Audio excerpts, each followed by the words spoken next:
Hello everyone, tonight I'm going to be discussing the side effects regarding anxiety and depression for the ninth grade population at the American International School, which is the place that I have been documenting and making an assessment as well as making mental notes of what's going on in this particular age group.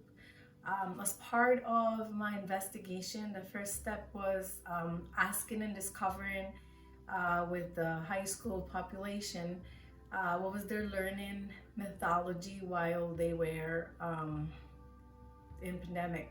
And basically the way that this has been is through hybrid learning. But there was a very chunk of time for about 9 to 10 months in which the students were completely virtual.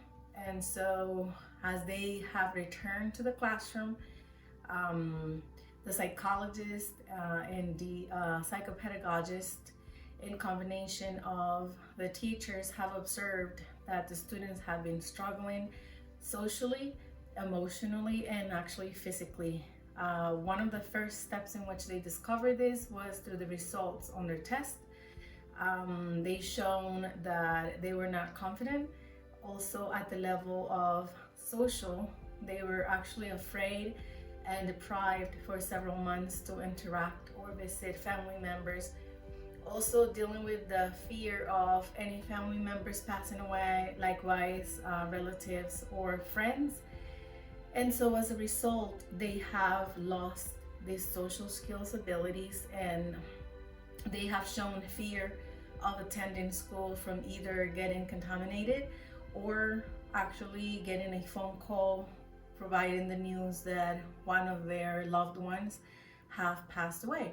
So the school, in combination of this research, has focused on first identifying those aspects, and then the idea is actually making suggestions and recommendations for the institution, the families, and the students individually at the level of how to deal with a post-pandemic, also how to reincorporate to society, which is understanding and learning the new realities, and also the level of individually, them adapting to the school environment again, gaining confidence over tests, and also interacting with classmates, whether they are new or old within the school.